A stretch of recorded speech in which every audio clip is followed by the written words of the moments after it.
Tonight we'll run moved by School District Board of Directors to order at 6:05 p.m. Today is April 17th, 2019. We're in Saint Albans City School Library, and we have 8 board members present, representing 7.5 votes. First item is the agenda review, and we'd like to remove item 8A. No. Okay. Oh, yes, I'm sorry. Correct. Because that's not ready for us yet. We'll probably move that to the next meeting. Does anybody else have any other changes? So I look for a motion to approve the agenda as amended. So moved. Second. Thank you, Nina. Thank you, Steve.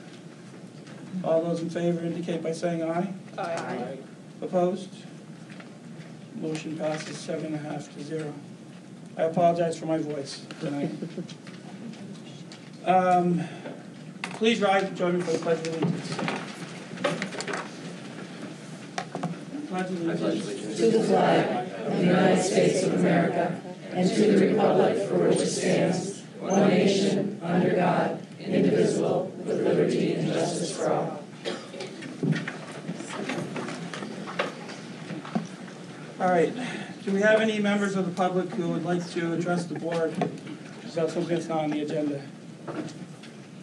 No? Okay. So let's go on to the host site presentation. So I welcome you all to St. Albans City School. And tonight we have, last year we talked to you a little bit about our internal internships, and we wanted to bring it back to you again this year to see where we've gone with it, so you can kind of see something carried through. And we're going to start with Colby, and his supervisor is Heidi Andrews. And they're going to come up here and they're going to start you off with internal internships. We're going to go over 3 of them that are really different so that you can get a feel for what our internal internships are like. So, And these are competitive, right, John? We have a lot of students right now. We almost have 100 students in internal internships. So they're all different kinds. You're going to see the Hope one was one where you had to apply. The program that Heidi runs, we have 38 students in that program. Yeah. So it's a little bit more that we can create internships for any kid who really wants one. Okay, good. So, but yes, they're highly sought after. Yeah. I'll let you guys take it away. Colby, you ready? Mm-hmm. All right. So when I'm in Mr. Barker's room, I'm usually in there to help the students learn, focus, and everything. In some of these pictures you can see that I'm helping a student with his math. We were putting the males or females, mixing them, putting all the little people together, then we were making towers for each little group out of the 2 sets of block colors we had. Colby, what is your internship?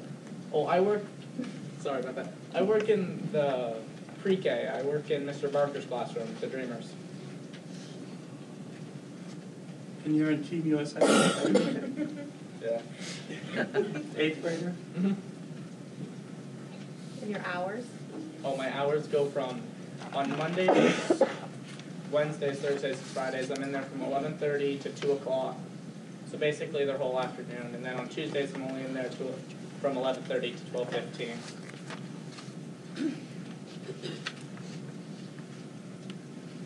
And mainly on nice days, we usually go outside from 1 to 1:15, or 1:15 to the end of the day, and we will play outside on the playground. And imagination's a pretty big category in our classroom, I guess, and in pre-K, because you gotta let their imaginations flourish and let them think about what they're doing and how they're doing it and how they're focusing. And in this picture, we are outside on a small playground, and we were building a boat out of the blocks. What those blocks made of, I could ask? I believe they're made of wood and plastic. Okay, so they almost look like brick. They're not some pretty strong kids. So Colby, what has this done for you? Can you talk a little bit about that? Oh, What's your plan now based on this? I've definitely decided on going into male teaching for pre-K and younger because we don't have many male teachers for younger grades. So I thought, why not? And also this has set a really big opening for my career as I go on to high school and college, and then I go out to find a job. I'll be able to use this, get a job in my future. I think Mr. Hogan used to be a kindergarten teacher. Did you know that?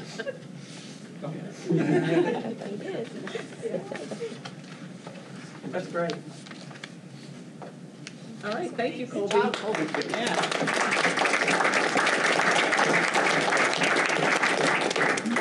And our next one, we're going to go down to second grade, and we've got Finn, who is one of the facilitators in our makerspace. So he will support students in 1st through 8th grade using the makerspace tools, and he's going to tell you all about his with his supervisor, Grace Forrest. My first experience in the makerspace was last year in 1st grade.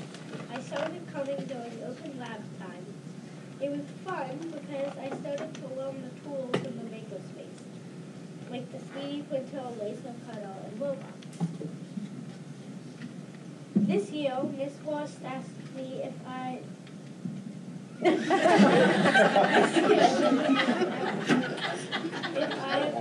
to be an intern. As an intern, I get to help and work in the makerspace. One job is being a teacher assistant in 1st grade STEAM class. I help the kids use materials safely, and I help them learn the robots. I like being a leader in this class, and next year I would like to help in kindergarten STEAM class. I got to help at this year's Makers Fair at Sheldon Farm. And I have some things.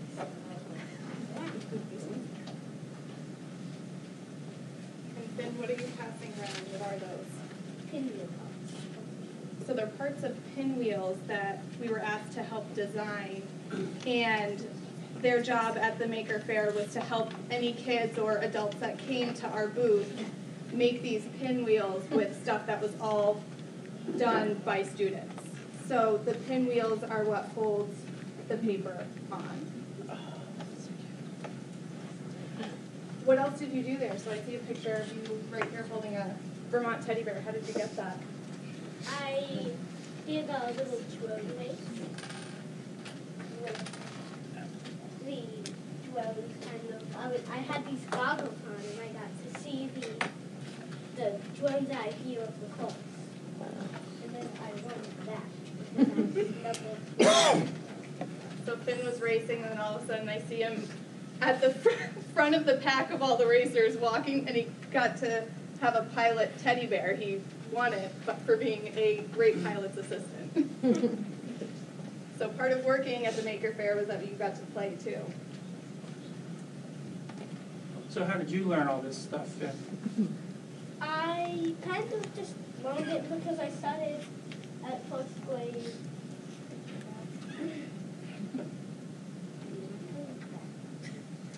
This was Finn in 1st grade last year, doing all sorts of different activities during an open lab time. So he came as just an attendee, just somebody coming in, learning how to use everything, and was very talented and showed a lot of interest in it, and is a leader in there, and was always helping other kids. And we noticed that about him, so then we asked him this year as a 2nd grader to do some mentoring and take an even bigger leadership role. I also got to help my school community with projects in the makerspace. One challenge was to design the cake topper for the school's 50th birthday. The hardest part was to find a height and width that would work. The other tricky part was creating the holes to fit the candles.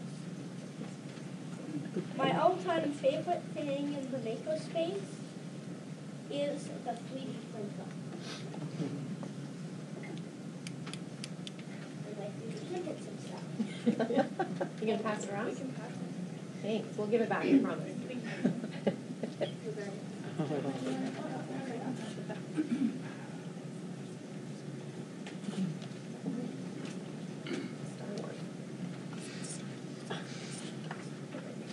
What are some things that you like about 3D printing?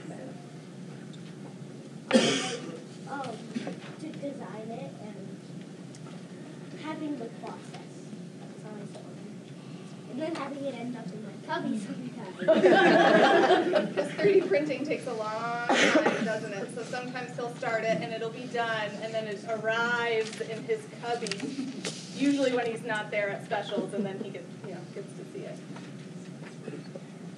I like being an intern in the makerspace because I feel different. I'm not just a normal student. I get to go somewhere else and do something else. I really like the challenges this internship provides.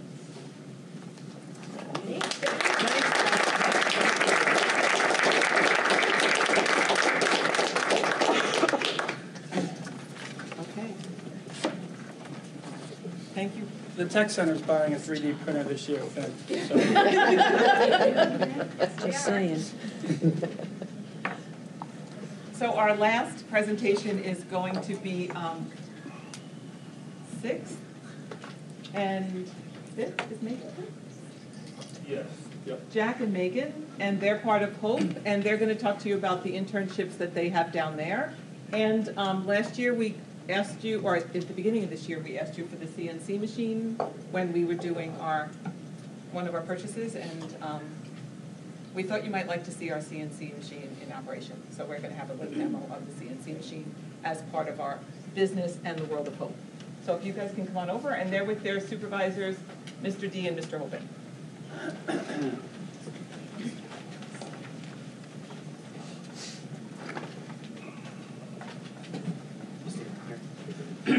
So, big crowd. Megan is one of our interns. She was actually here the last time that we presented in front of the school board. And she's here to, as Mr. Ball just said, kind of talk about what the internships look like from at a student level, and then kind of give some details as far as how that kind of helps her out in regards to the regular classroom. What, Megan? So when I first started with them, it was kind of confusing to me at first, but then when I kind of got used to it for I've been here for like a couple of years with them, working with them, and it helps me in the classroom because they talk to me about my problems and I can just go about my day. What type of projects do you like to work on? Probably the dog bowl and You like the dog bowls? Now, Megan's actually wearing our business shirt that the students came up with. That you see it says staff, and on the back we have our Cutting Edge Designs logo that the students came up with. So everything that's created within the space under the umbrella of our little school business gets engraved with that. So, did you have anything else you wanted to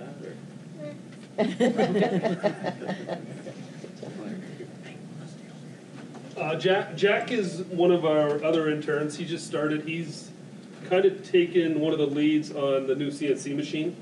And he'll tell you a little bit about it here, but real quickly, we partnered with a local business, Jeff's Seafood, and the kids are going to be selling some cheese boards at Jeff's, and the kids designed the logos, they're making the signs, and then Jeff's has been gracious enough to let them sell them out of the shop. And Jack, like I said, has been one of the ones kind of championing the CNC machine over here. He's a very quick learner. So you can see this is Jack right here over there, meeting over at Jeff's.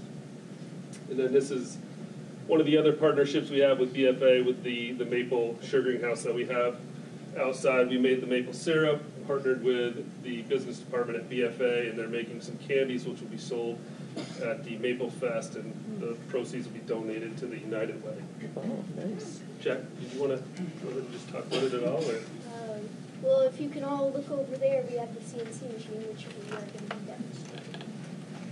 So we're gonna, do you mind if we get up and walk over and actually see it? They can't bring it here because it's a little noisy.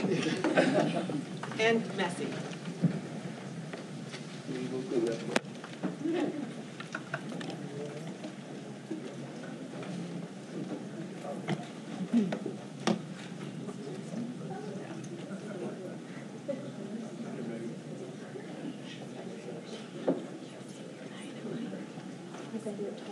No, go ahead. Just walk them through what you're doing. Want me to do that? Okay, go ahead and just walk them through what you're doing.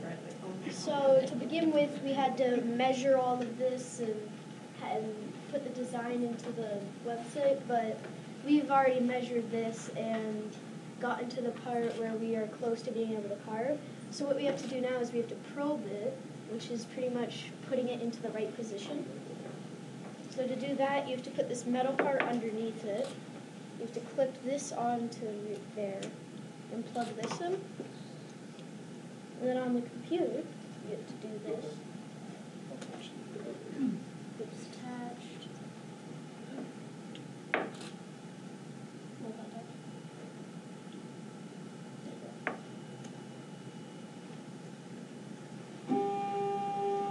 And so it's going to go down and touch it to make sure that the probe's in the right place.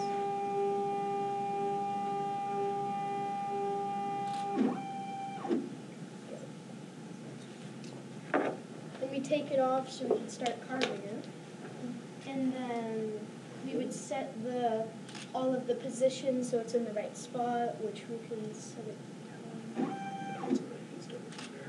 And so then after that, we can start carving it. It's going to get a little louder here.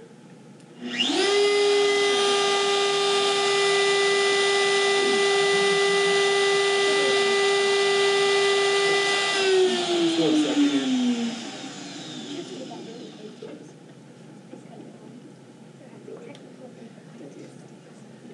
Probe it real quick again.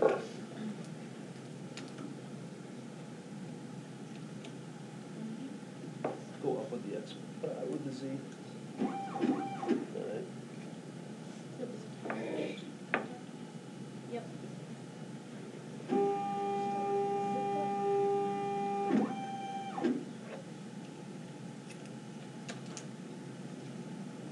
Not easy to get.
Hard to hear, but go ahead and tell everybody, because I don't think everybody was able to hear that. Tell them what you're cutting. And So we're cutting the Vermont shape that is on that board that's being passed around.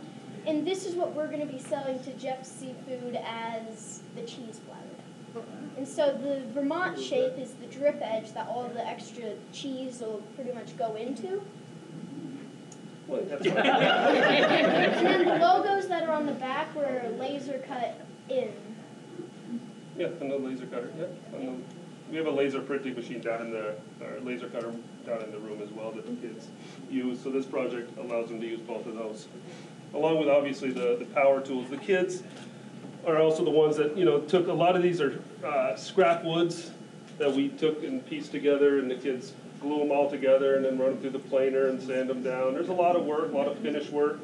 And a lot of them, we have 15, 16 interns right now. And Well, the other piece of this too is the business component of the activity. So it's, figuring out the cost, it's figuring out, and it's not just the cost of the material, so it's the cost of using the tooling and all that stuff. So they can really understand the whole process and the impact of each step. And then honestly coming up with a price, like, okay, well, what are people going to be willing to pay for this? I mean, it's easy to, throw a number out there, but is it really going to be something that people are going to see as something to be willing to pay? So it's a wonderful tool for all this, math, business discussion, things that are really great for a lot of these students to realize money. We get into things like board fee, which is a simple area calculation, but it's a great way to, connect to an actual real application when you start talking about these, classroom concepts. So. Thank you.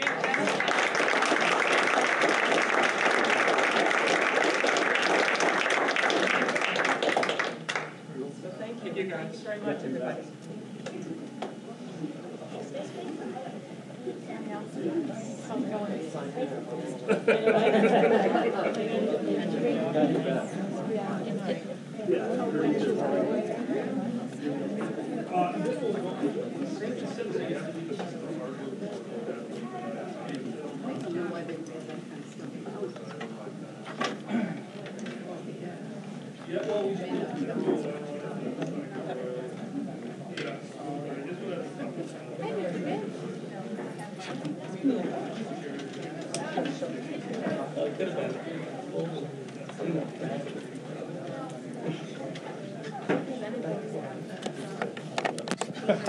You have to keep the two of you away from each other. What? I'll leave you. Are you all set? We're done. Okay, thank you very much. What did I do? I did okay on time. Now you need to Got it into 20 minutes. Now you need to pull everybody back. That's not my job, that's Jim's. Yep. Assume we have the important people. Yeah, I mean, Someone's that.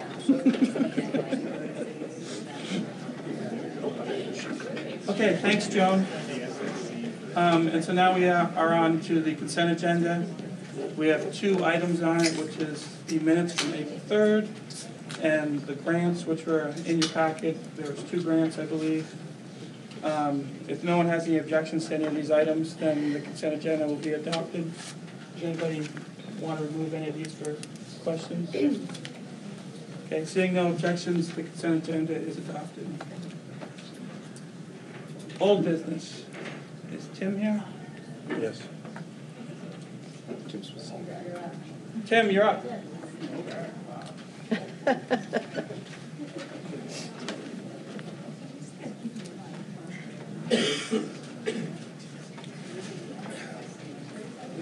You sit in the cheap seats, it's a long walk. Where do you want me? Do you need anything? I don't think so. Got my lovely assistants coming up.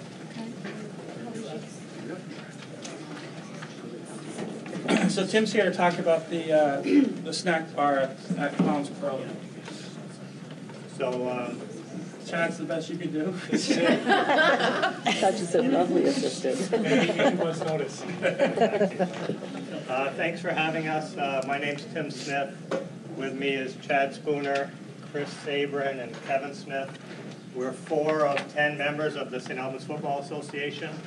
The other 6 are Doug Corey, Shannon Harrison, Mike Manahan, Jess Remlard, Corinne Storette, and Will Manahan. And basically our mission, we formed 4 or 5 years ago. It was to improve safety for the kids of St. Albans to play football. The ironic piece about this whole thing is out of the 10 people on this board, only 3 have kids that play football. The rest are invested in it because we know on the high school level, the coaches that you have with Jeff Murray, Josh Corrigan, and others provide a wonderful role model for our kids. We grow this to help them to have that access to more kids, grow the program, and be a role model for those kids that go through it. We have children starting in 1st grade in flag football and going right up through high school. We have raised as a group, we reorganized 4 years ago, and as a group we've raised $250,000. That money has gone into all new equipment, safety equipment, new helmets, everything for the kids. We've redone the field at Home Park. In the prior, there was another organization earlier to this one, and we paid for the expansion of the Home Park building to make it a locker room. We paid for engineering of the press box up at the complex when the wind blew the other one over.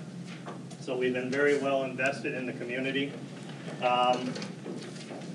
So what we want to do, we're here to pitch a replacement for the existing snack bar, and even though we don't want to call it a snack bar, it's more than that. This building will encompass gang bathrooms, male and female, so there'll be 6 toilets on each side, I believe, and then we'll have a handicap one as well. Part of this came to fruition because the St. Albans Rotary looked at the walking path that's up there, and the 2 major needs that they found for the walking path, because of all the heavy use, is a bathroom that's a little more convenient and a water fountain. This will encompass both of those. It will also encompass a new snack bar for the BFA boosters. Why are we doing this? Partly due to that demand that the Rotary has, as I said. But for me personally, I think it's, you've had Bob and Ellen Gissel run the snack bar both here and at the complex for more than 20 years. I think it's time we help them out. This is a goal that they had talked about years ago, so we're invested in that goal as well. So this project, and everyone had in your packet, I believe, a 3D site plan and a budget. The budget, as hard as it is to believe, is approximately $250,000 with contingencies. You wouldn't think a building this size would cost that much, but we gave you the budget so you can actually see what all the determinants are in making that budget. You know, it goes from demolition of the existing budget, includes extending water and sewer to the site, and there's, you know, you can look at the budget, you can see where the actual costs come from. What I'd like to share with you today is, out of the 250, and we haven't worked on this very hard in terms of in-kind donations, we've received $45,000 in in-kind donations. One of our asks for the board is to invest in this project up to $90,000. We expect that your commitment will be less than the 90, but it would be maxed out at $90,000, and we would cover the rest of it as an organization. We were here 2 years ago. We had a brief conversation regarding this when we first got started. We thought the board's input would be about $75,000. We had other partners in mind, but we realized that those partners did not have the resources that we thought they did, so we had to regroup and refocus. So we as an organization are taking on much more of the funding of this project, but we can't do it all at $250,000. At $90,000 for this board to invest in this project, it does a number of things. When there's an event there, senior citizens, grandparents can attend and not have to worry about going all the way back to the complex to use a bathroom or to use a portalet on site. It gives a better image for the complex and for BFA when in this time of, I'll call it recruiting students, and what the facilities that we have and what the impact can be. So we feel that this will be an asset, obviously, to the complex. It will be an asset to the school, to Maple Run, and we think it's long overdue. To date, we have already invested almost $20,000. We just wrote a check today for $2,000 for the fire and safety permit. All the permitting is done. We paid $7,000 to run the sewer line that was along the parking lot. We ran it under the parking lot before Dave and his team paved. So that cost us $7,000. We're getting ready to run water from across the street on Fairfax. That's going to cost us $12,000 to get to the building. So we think this is a great community asset. you will get a $250,000, I sound like I'm on the QVC. You will get a $250,000 building for 33 cents on the dollar. So if you come out of it at 75, you're going to be in a good position. Like I said, 33 cents on the dollar. We have what we want to leave here with, hopefully, or if Kevin can convey it down the road or tomorrow. We want to get started this weekend. We have a commitment of a company to tear down the existing facility. We had a meeting before this. We will be meeting the electrician there tomorrow at 9 o'clock, given your permission to disconnect the electricity to the building. We will empty the building, the existing snack bar. We will empty it out this weekend, and it will be torn down on Sunday and hauled away. We will then start with the foundation. Let me give you a couple examples of the donations. We contacted Trial Trades. We needed 1,700 blocks, split-face blocks, similar to what you might see in the hallway here. They had a project fall through. They had 1,400 blocks out of our 1,700. Miss Magnan, how are you? Thanks for coming. It's like when the teacher gets to you. The BFA girls are winning, right? So they are donating 1,400 blocks out of the 1,700. Sticks and Stuff is donating all of the trust for the building. I don't want to forget to mention Mike Connor and Connor Contracting. They have done all these plans. They have done the estimates. They have put in hours and hours between Mike, Connor, and Ben Toof. Without them, we would be lost. And they will continue to oversee the construction moving forward. So that's where we are at. Chad, I don't know if you want to add anything to this. Harrison's Concrete.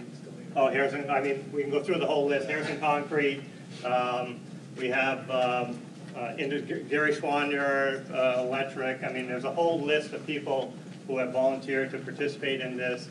And that's why the expectation is that we will be below the 90,000. We have a request out to Rotary to help with funding. We have a request out to the John LeClaire Foundation, the Luke Gates Foundation, and then we'll go out to the businesses as well to hit them up for financial contributions, in addition to the in-kind contributions. So we're excited about this. We need to get started so it's done before the first football game in August. We need to work around the track schedule so there's no interference. We're in discussion with Dan Marlowe. Like I said, we want to get in ASAP and start having something happen moving forward. Chris or Kevin, do you want to add anything?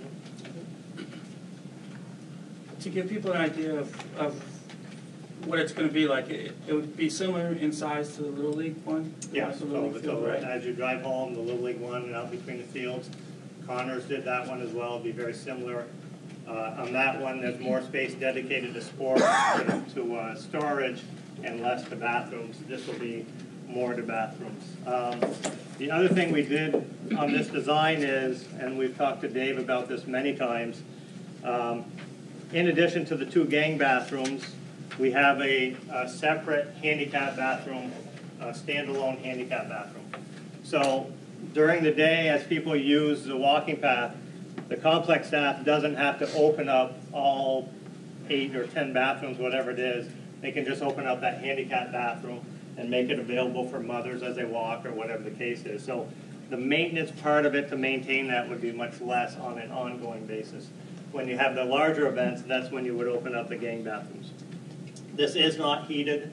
It will not operate during the winter months, but we expect from May 1 through to November 1. We keep looking at Dave. Dave, if you have anything to add, yes. please feel free to jump in.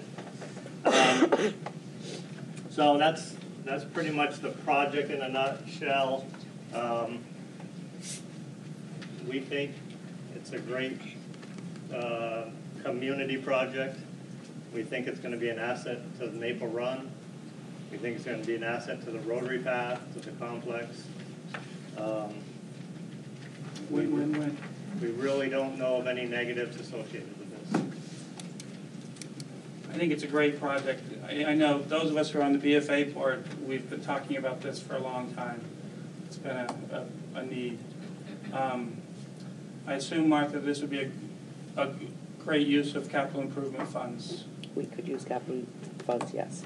Because it will, well, it'll be in this year's budget, come out of this year's budget, right? Well, capital reserve doesn't run by budget. Right, but I mean, but if we didn't use that, that's where the money would come out. Yes. Well, it could only come out of this year's budget if the project was ongoing by July, before July 1st. July 1. There we go. And the expectation it will cross that July 1 timeframe. So we would be looking at using capital reserve funds, because I don't know if we have that flexibility in next year's budget yet at this point. I would say, since Martha. So what are you looking for from us, Tim? What's that? What are you looking for us from now? You looking for? If the board's To make a comfortable, motion to, yeah, to authorize us to expend up to $90,000 for this project. I would like to place that in motion. Thank you, Al. Is there a second? I'll second that. All right. Any more discussion or questions for Tim? I have a question. Yep. Why 90,000? How'd you come up with 90,000? Well, we've looked at the amount. We have an estimate of who we think we can get to give us in-kind services. We know what we will invest in the project and how much we have. The conversation we've had with Kevin from day one is we both are going to start, like I said, we're up to 45,000, so we're going to be close to the 180 already. And the conversation we've had with Kevin is we both start at 90. If we get 10,000 from Rotary, we're both down to 85,000. We get a contribution from John Leclerc or Gates Foundation at 10,000. Now, so it's a on par per rata cost, and we just thought 90 is comfortable for both. That's how we got to that. Going back to Martha, I would say that we've had a couple conversations. We know moving forward we need to keep Martha in the loop. We have some criteria that we need to follow in terms of purchasing and donations and whatnot, and we will maintain that contact with Kevin and Martha moving forward. We hope to have Dave, this was a surprise to Dave, but we hope to have power shut off tomorrow. Found out 10 minutes ago. So we'll be working closely with Dave moving forward. Closer, yeah. So, like I said, it's the opportunity is great for the community, and we think it'll be this fall will be a great addition to. For me personally, going to a football game it's a community event. I mean, you're attracting 1,000 people on a Friday night. The conversations that happen, the friendships. This will only lead to that community environment, if you will. Tim, if I could, this is a great idea, I think. And I know you've already got plans set for the bathrooms. I'm just curious, was there any discussion as perhaps adding a few more stalls, as it were, for women? I'm just thinking lines. Any event I've ever been at, it seems like. Well, there's 4 there now. Are there equal number or more? Yep. 4? No, there's 4. Yeah, two urinals for the men and 2 toilets, and then four on the women's side. So just any thought as to why that might not? Or was there any thought to giving more to? So the lines aren't similar. I'm going to blame the 3-4 women on our board. They did mention that. I agree with water under the bridge here, but just saying. Yeah. One thing we were just talking earlier, Dave, when we sprung on the electricity to him, is the water and sewer is huge as far as getting water and sewer to that end of the property. And when we drill under the street, of putting a hydrant in he just asked if it was a problem to put a hydrant in there to water all those practice fields that you can't get water out to, which obviously we say at that time not a problem at all, but down the road, anything you want to do down there now that you've got water and sewer, I can't emphasize how much that alone, and the land adjacent across the street was very nice to us as far as letting us hook on for nothing. which is unheard of in this day and age. So, that's a huge asset as far as going forward, and keeping those fields, precisely the practice fields watered. I think you can get sprinklers out to those, or the hoses out to them. So, but just FYI. I had a couple more questions. I'm sorry. I had a couple, so for the upkeep, and what's the plan for that, and how is that going to be paid for? Well, part of our discussion is, in terms of when they're open during a football game or an event, we think, Dave may not agree with us, but we think there's a trade-off between what the cleaning amount that goes into the complex from people trucking through and using those bathrooms versus what the less wear and tear on those bathrooms will be diverted more into these bathrooms. So we think there's a wash there in terms of upkeep. In terms of the daily one, that bathroom, that's something that we're hoping the complex can incorporate in their summer activities. And the ongoing expenses too, would that be from, I don't know if that's, is that a snack bar too? Is that going to be a snack bar? But Yeah. Yeah, so that, okay. And the snack bar, I'm not sure how the snack bar is handled those days. Or yeah. I'm sorry, I can't hear the questions. Sorry, just upkeep, how much the cost, will it cost for the upkeep, and then how is it going to be supported moving forward? And I did hear Tim's answer, but Okay. I think the upkeep is going to be something that we can handle within our regular staff, and within our regular budget. The bathroom accessibility, when there is not a BFA activity going on, is going to be dependent on experience. And it's our hope and expectation that we'll be able to have it open during the day, for example, most days.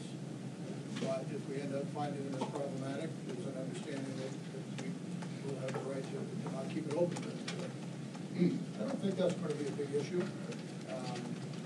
But there are some other safety concerns about people using them for wrong purposes and that type of thing as well. So we're all very well aware that the plan is to make them as available as possible. But the realization is that if it's necessary to only leave them open during hours when there's some level of supervision, that's the way it's going to have to be. Is your question even, like, as far as the building maintenance, as far as the upkeep on the building? Yeah, I mean, in general, after it's Well, I built, think- you know, I just think curious. as far as the upkeep, from the roofing, because all cement block, we tried to limit that, the stainless steel toilets, all that stuff, try and get as little as possible upkeep at all. I mean, so that, once again, Dave's staff doesn't take away from, having to paint it and do this and do that and all that. We're trying to make this thing indestructible, especially with the wind up there. Yep. We're not putting shingles on it. It's almost as indestructible as possible. Yeah. And I believe the boosters are handling the furnishing of the snack bar side. Correct. Yep. What about, I mean, just going to, some people might not treat it as well as it should. Is there going to be any security? I mean, the only level of security will be, there will be a camera. Yeah, that's what I was thinking. But in terms of having anybody specifically. No, I meant what you were just, yeah, exactly. And there'll be lighting. Yeah. Okay. There's already a snack bar there. Yeah. To me, the most important issue is if you're inviting the general public, in large numbers especially, to utilize an area where you don't have accessible bathrooms. It's one thing to say that people with no issues should be able to use a portal or walk to the building. But I think accessibility is an extremely important thing for the general public, and it's an important thing for many of our students, coaches, and athletes. So that alone, I think, is most critical. Yep. No, agreed. No, thank you. Appreciate it. Anybody else?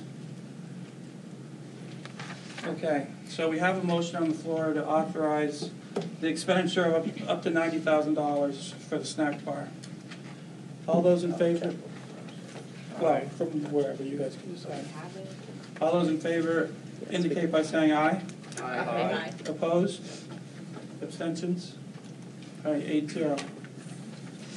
Thanks, So Dave. the only other thing I ask for is the permission, and maybe maybe the directors to work with Dave, but permission to move forward to tear down the existing one. I think it's just need to start work that with- Just work with Dave. Yeah. Is there a portalet there now? During the football season, there's two portlets there. One is a handicap portlet, one is a regular. I meant now, like for the track, you know, because track is happening. There's one there. There will be track meets and stuff like that, so will they be able to access things? Moving, you're talking next year? No, I'm talking about right now. You're Yeah, gonna, you you're have- gonna tear down you the have- building. No, there's no Will there be a portalet available? There's no bathrooms in the building we're tearing down. Oh, nothing there now? No. Just a snack bar now. Okay, just a snack bar. Okay. But you have portlets there, Dave, for track and field? Yep. Yeah. Great. Thank you all, thanks for making time. I Thank you. appreciate it.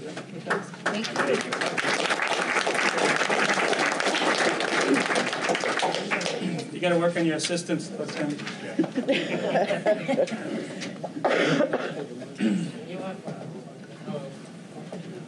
Okay, item 7B, Assistant Superintendent.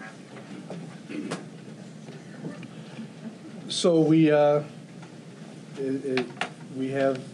lucky enough to have Bill Kimball up here, who has been elected as Assistant Superintendent for next year. Bill spent the day here. He's been in all of the schools, plus Collins Pearly today, and he hasn't yet been scared away. So he also volunteered to come to the board tonight so you could meet him. So I'm going to introduce Bill, and if Bill has a few things he has to say or would like to say, that would be great. If you have any questions, this would be a great time to ask him. Kevin, I assume they all have seen a resume or something for me last time when I was appointed. So I'm really excited to start in July with Maple Run. I've learned of many great things prior to today and saw many great things out in the schools. But the demonstration that was here from students, I think, was just one of them from the city school here. Great way of doing internships and getting kids some authentic learning. And I just said it was really. We're not gonna ask you which school is your favorite. No, I'm not going to say that since all the principals are sitting out there in the audience, and I'd like to be on a good relationship with them, Jeff, starting in July, so I'm just going to plead the fifth on that Good one. idea. Yeah. But it was great to see. There's a lot of you should have a lot of pride in your schools. It's tremendous to see the work that's going on out there. And great examples in every school that I was in today. So from students in the tech center service lunch to seeing the kids that were here and kids out in Fairfield doing maple sugaring. You see they're getting ready for, Sean, what's the name of? Project Sweet Talk. Thank you, Project Sweet Talk. I tried to remember things from 9:30 this morning to what I saw up at the town center as well. So just really good work that you've got going on. You should be really proud of it. And I'm really excited to join and have a small piece in that, helping out whatever way I can in the next year. So. Well, welcome. That's what we're looking forward to, is you helping out, keep us moving forward. I'll try my best. I think you're gonna have a lot of work. So. Anybody have any questions for Bill while he's here? Steve's saying good luck. It's an awkward silence, I know. Yeah. I wish you all the best. Well, thank you, Steve. Appreciate that. Thank you. It was nice to have had a chance to speak with you prior to the meeting, so. Oh, thank you, Sally. Appreciate that. It was good to meet most of you. I got a chance to at least introduce myself. So. And we'll see you on July 1st. July 1st. Have a little bit of work to keep going in my current position. So. Good. And then we'll start negotiations right after you get here. I hear that's a little task that I might be involved in. Yeah.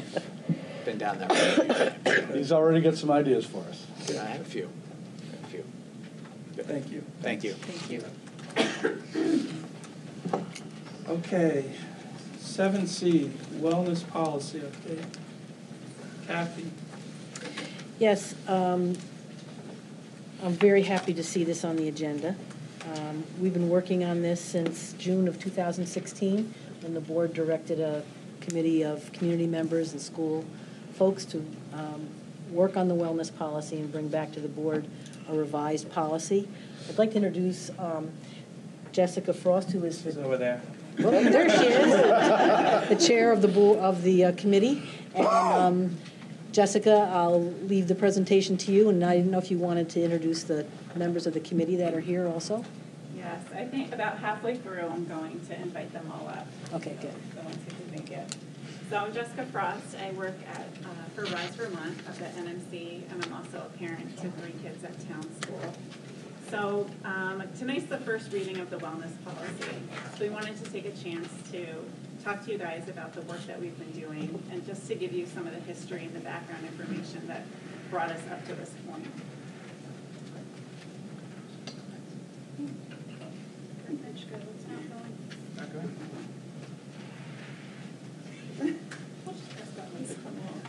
Now's when we need Finn.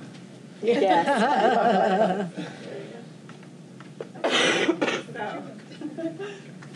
So just to give you the big picture, for Rise Vermont, we use this model a lot, and it talks about how as an individual you can make choices around your health. You can try to change the way you eat or the way you exercise, but unless those choices are supported by the larger environment, it's really hard to sustain. So some of the ways that we support those choices are through the families, the teachers, the parents, the friends. If those people around you are also exhibiting those behaviors, you're more likely to change your lifestyle in a sustainable way. And then it gets even stronger as you look at the school structure, the neighborhood, the community. And then kind of that strongest outer layer is the public policy. When we change public policy, then behaviors naturally have to follow. So, Rise Vermont, we work at all these levels. We work with the individuals in the schools, working with the teachers. We work with the schools and the principals, and now we're trying to capture that bigger level.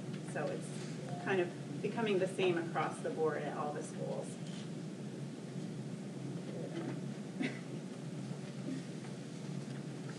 So to give you some history, 2 years ago, myself and a group of parent advocates and some teachers came to the school board, and it was right when Maple Run was unifying, and you're going to pass the new wellness policy. So we asked if we could have the opportunity to rework the wellness policy, because there were some, it wasn't as strong as it could be.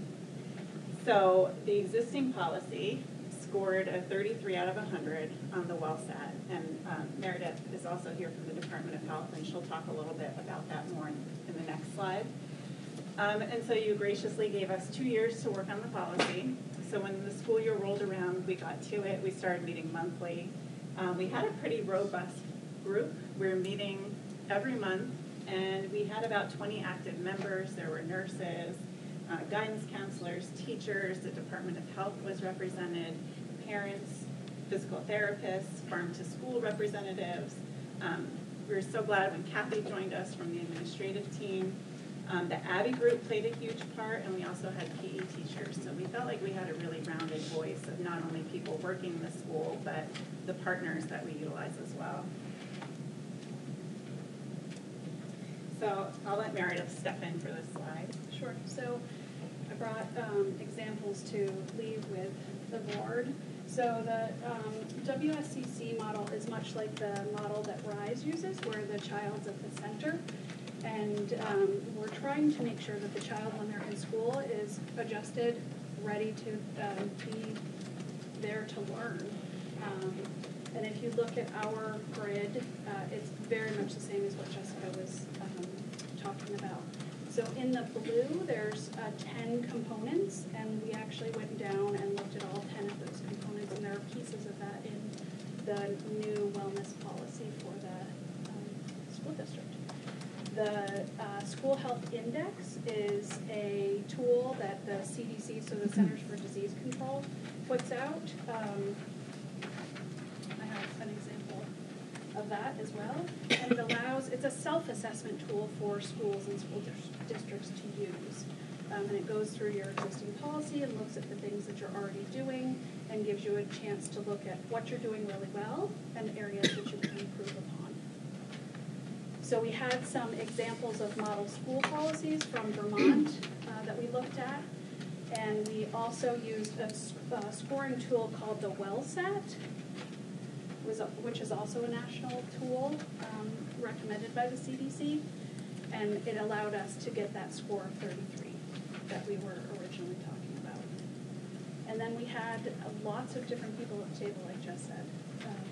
that allowed us to get a really well-rounded voice. We even had a student come to one of our meetings, which was phenomenal.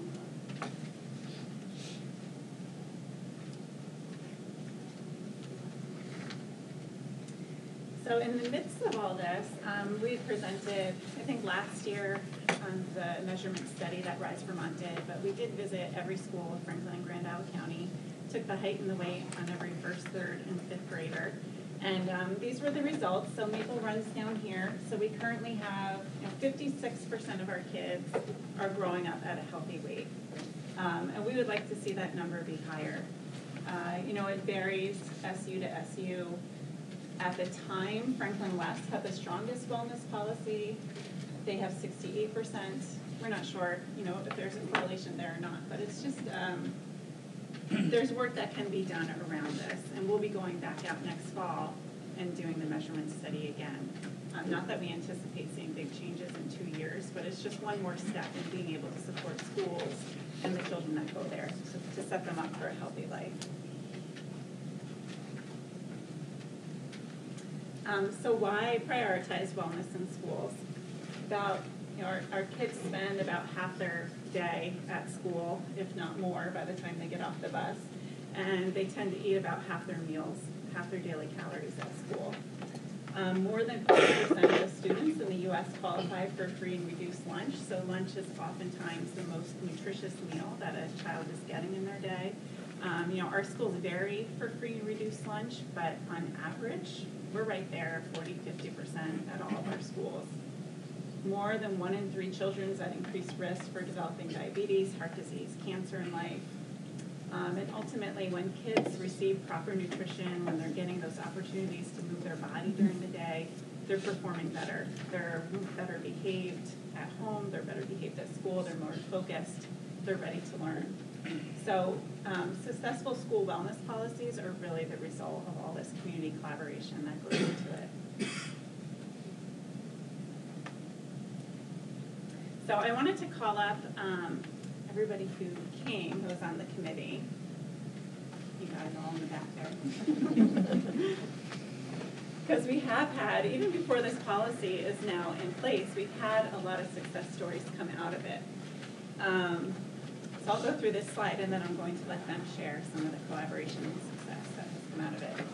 So, as adults, when we think about celebrations, we tend to think of ice cream and cake parties. But a lot of teachers, especially ones who are on the committee, really started to change. And a lot of them are now having celebrations that look more like this, fruits and veggies, rather than staying inside. They're going outside and playing or doing something more active. And the kids really are not complaining. The kids have adapted wonderfully. It's usually more the adults and the parents who are questioning, this just doesn't feel right. This is different than what I grew up with. And Lisa Curry's not here, but she has her class, when it's their birthday month, they form the party committee and they come up with what game they're going to play and how they're going to celebrate. And it never involves cupcakes. And the kids are thrilled. So I don't know if you guys wanted to just introduce yourself and share a tidbit.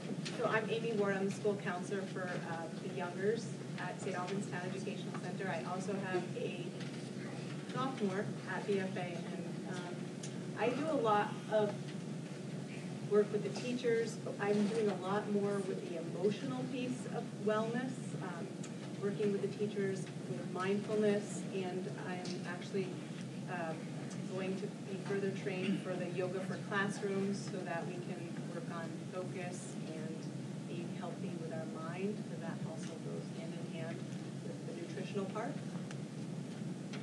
I'm Tammy Diso. I'm the admin assistant at SATEC. One of our success stories so far at SATEC has been studies have found that students who are hungry don't tend to focus as well. So we started the breakfast in the classroom last fall, and our breakfast numbers have doubled since we began doing that. So. Alrighty. My name is Lena Hansen. I'm the food service director for Maple Run District. And I think a lot of you slogged through all the changes to the meal programs with the Healthy Hunger Free Kids Act of 2010. And this wellness policy really, really supports what we're doing in the cafeteria.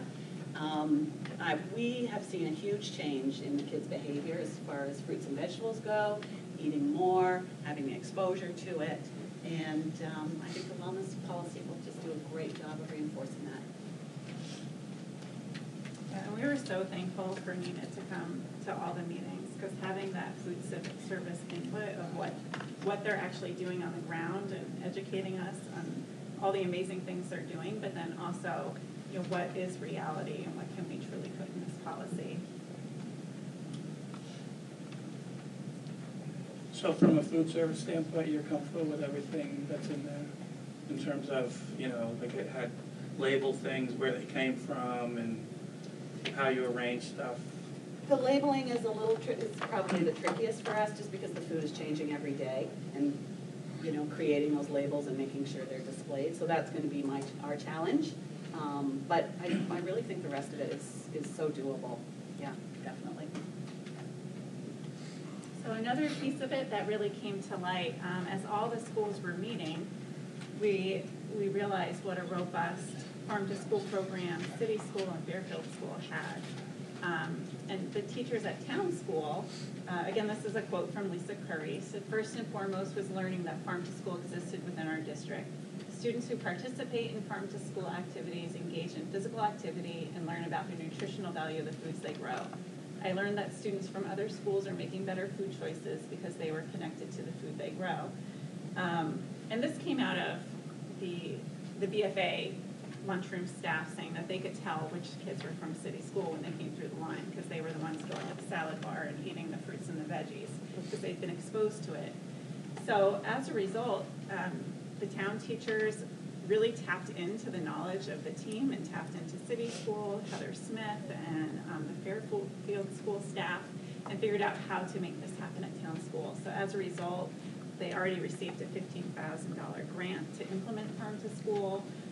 They've collaborated with the Northwest Tech Center. They're going to put an orchard in this spring. They're also going to help them build the boxes, the raised beds, as well as some grow boxes and lights for the school. And we were able to tap into that technical advice. So, I mean, as far as unification goes, it has really served this committee well to be able to really utilize what everybody has. All of our schools are really good, you know, in different ways, and to be able to compile all that knowledge together is really valuable. So many of the teachers, as we were going through the wellness policy, realized, you know, how important brain breaks were. And so a lot of teachers are starting to utilize them more, rewarding their kids with a second recess. And they're seeing the difference in the classroom. The kids just seem more engaged. They seem more ready to learn. And it's also, you know, it's recommended that adults and kids get an hour of physical activity a day. So this is one way that we can help support kids in that.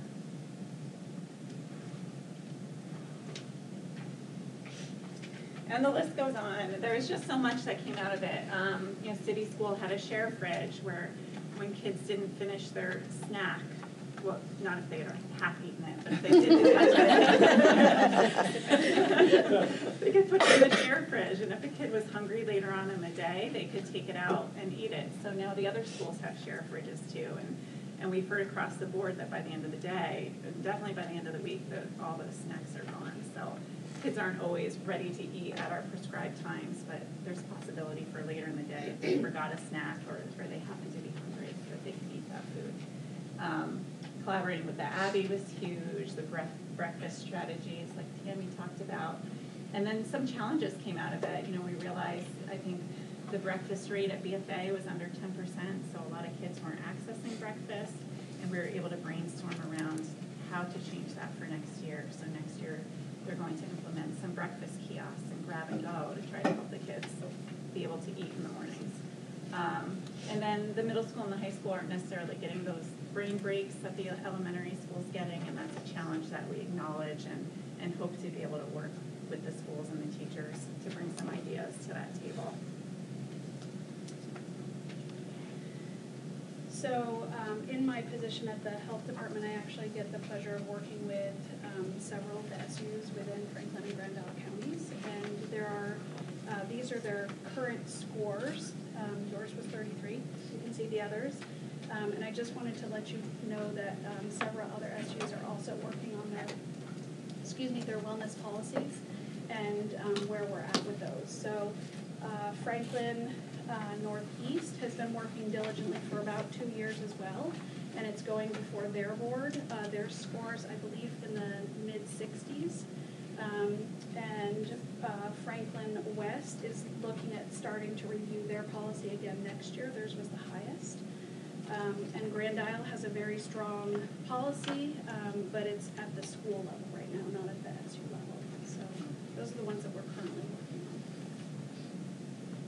on. And so the one we're presenting to you, Kathy, correct me, is that an 82? Was that what we landed on as the score? It's 100% comprehensive and 82% on the strength score. Yeah, so with those numbers, we do have the opportunity to be the strongest in the county. We can really be a role model, and not only for this region, but for the state. Rise Vermont is now statewide, and a lot of the work we do here gets rolled out across the state. This committee is committed to meeting monthly. We even wrote in the policy a minimum of quarterly, but we really wanted to keep going monthly because it's just really great work has come out of it. We want to say this is a living document, that the committee is here to continually create resources. So as we roll this out over the year, we know that questions and concerns are going to come up. Teachers may not feel like they have everything they need to implement it. So this committee is here to get that feedback, create resources, and then send it back out throughout the SU. So our recommendation is that, let's put it in place for a year, see what we can do, and then next year let's do an assessment, see where the schools are, see what else they need, and see where we might be falling short.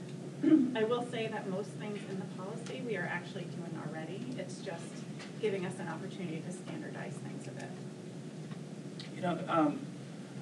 There's a lot of detail in the policy, and I was surprised because one of the things that's in there says that you will meet every quarter as a policy committee, and we've never had a policy like that we might possibly address every quarter.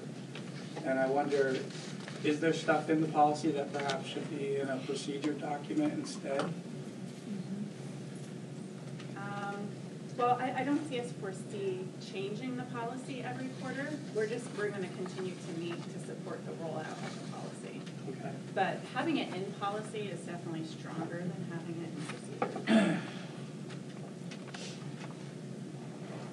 It's just different. Yeah.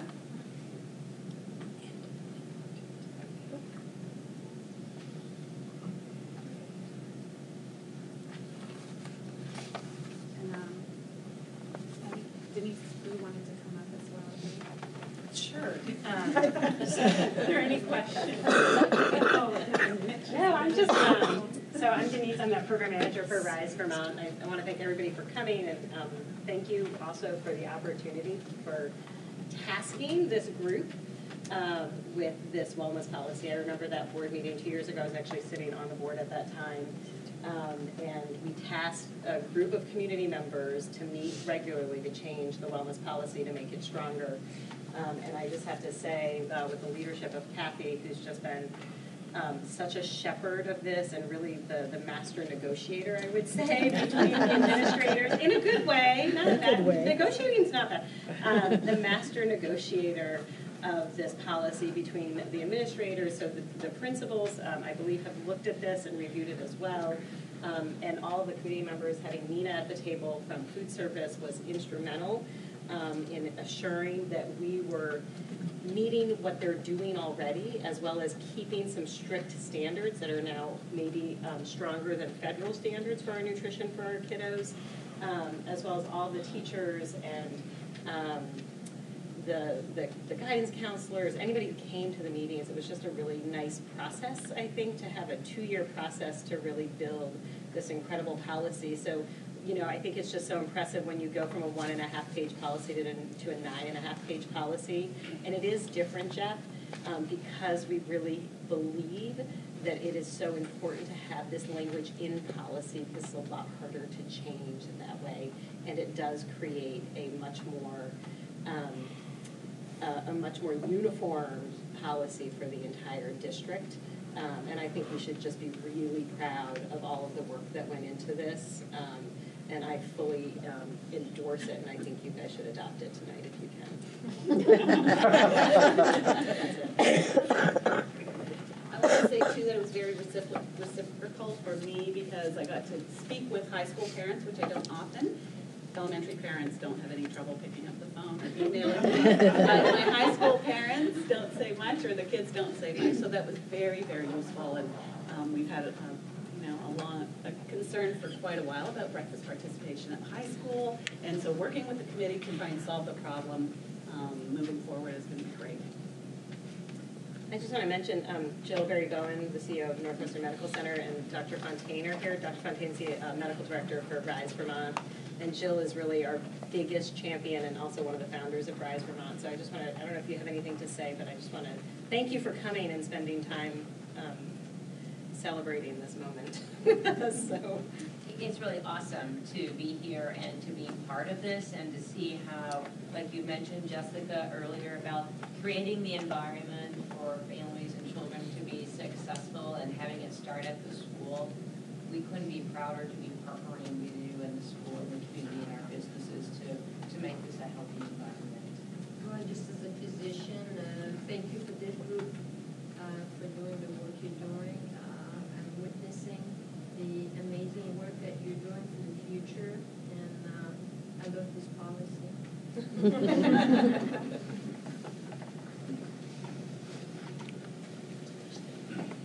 Anybody else have questions?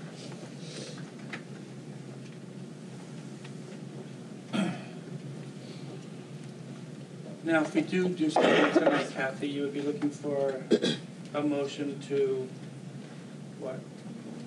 To warn this for approval for the next meeting. We usually discuss at least twice or warn at least twice before we approve or adopt policy. So this would just move it on to the next meeting? Move it on to warn it for the next meeting. For adoption. For adoption. A question, are the PE teachers at the high school level endorsed already as PE teachers? Yes. That's one of the things that are different, because this rates us against a national rating scale. There's 67 items on it, and I have rated and re-rated this policy.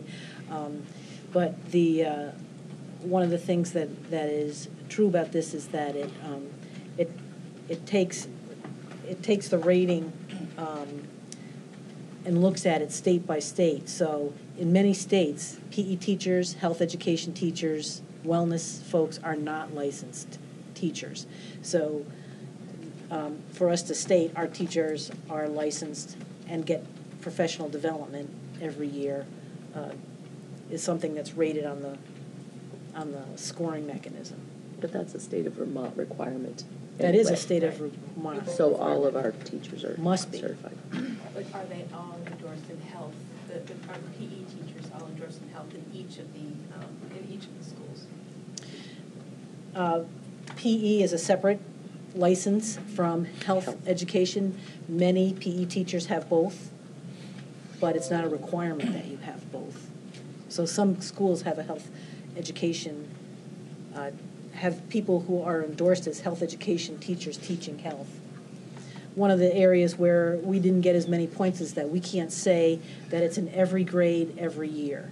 And that was one of the standards we were rated against.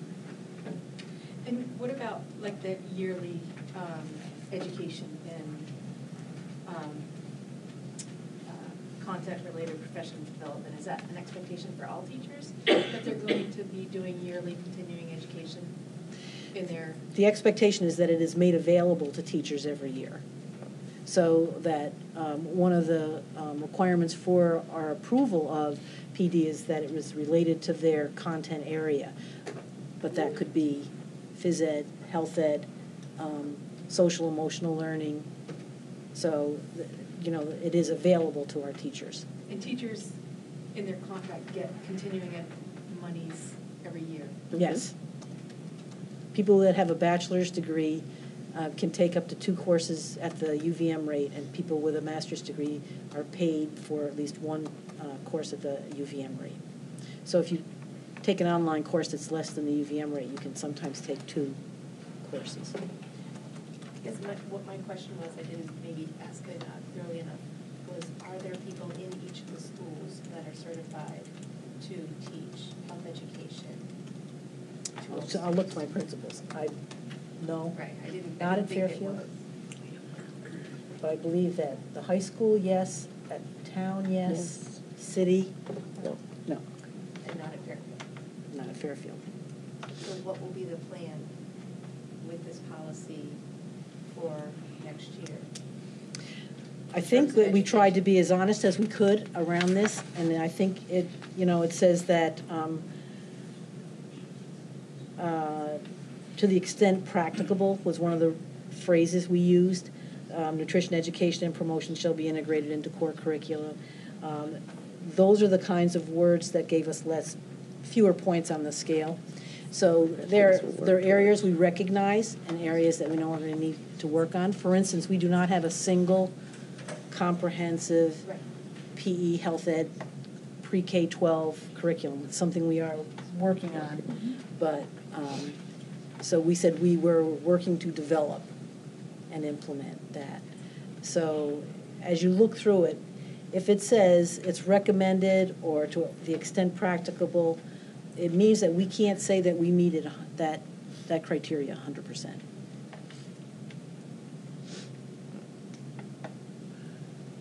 There are a lot of requirements in it, and I guess I worry a little bit because it doesn't say as practical enough, or, I mean, it just blanket says all schools, and it seems to me like there definitely are differences between the way a high school day is structured and the way elementary schools are.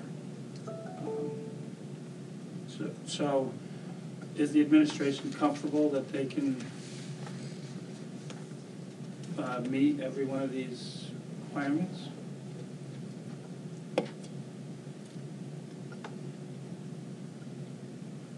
It has been vetted through the administration, yes.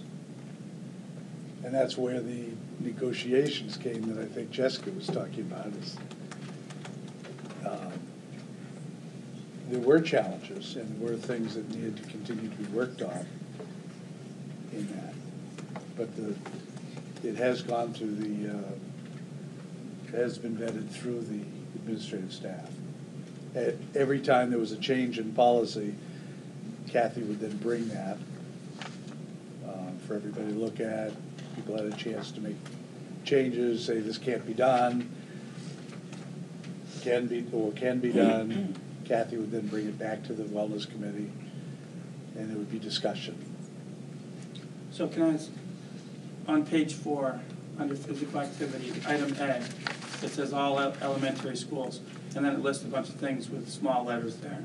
Are all those only applying to elementary schools, or are they applying to all schools?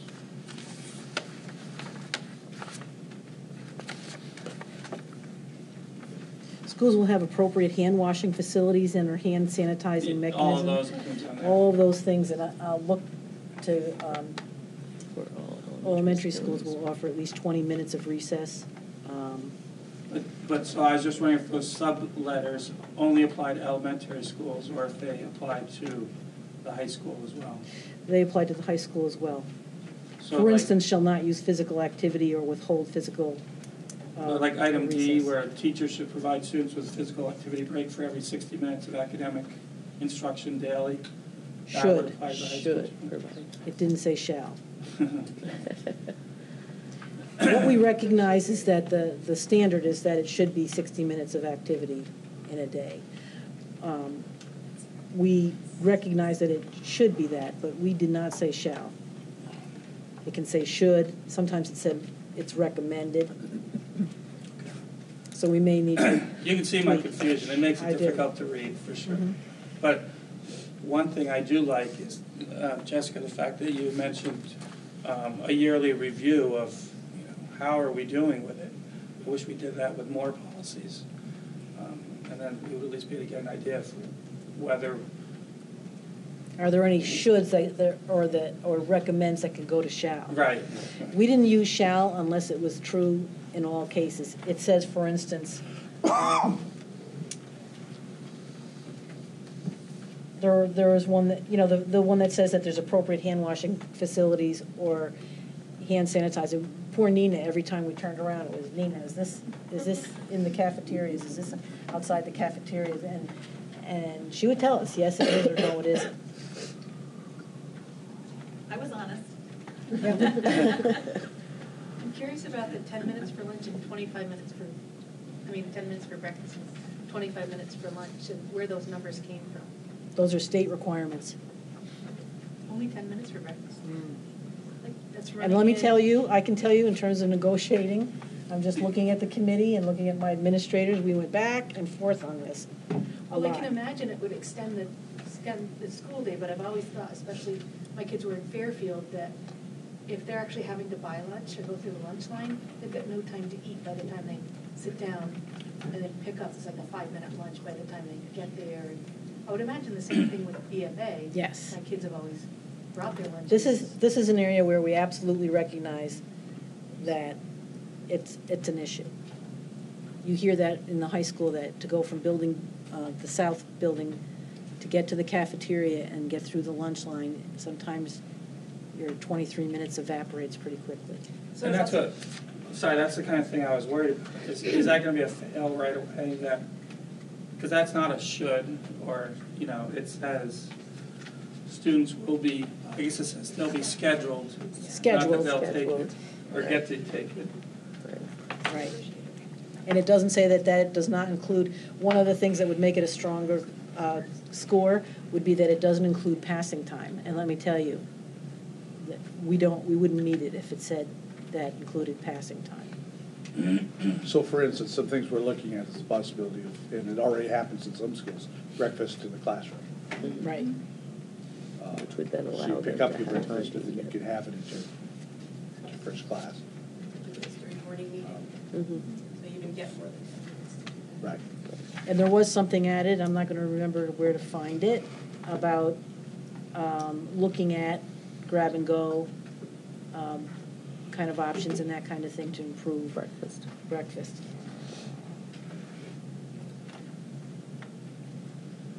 Anybody else have any questions for anyone? I've got a question, Jeff. Hi, Jack. To me, as a former superintendent, it's key to get this kind of a policy, parents involved. Because, and I notice on the big grids, the other question I have is, education wasn't mentioned in those big diagrams. Yeah, there were. Yeah, it was. Maybe it wasn't, I didn't see it. Yeah, it was. Oh, okay. Yeah. But to really change the behavior of kids, you need to have kids changing the behavior of the parents. And I don't know how to do that.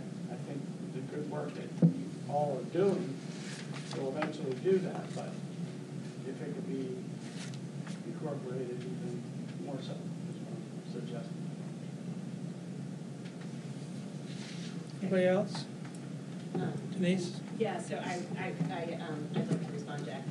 So that is really, when Jess kind of showed that individual at the center on her slide deck with all the rings around it, the first point of influence on any individual is the people they live with, right, their family.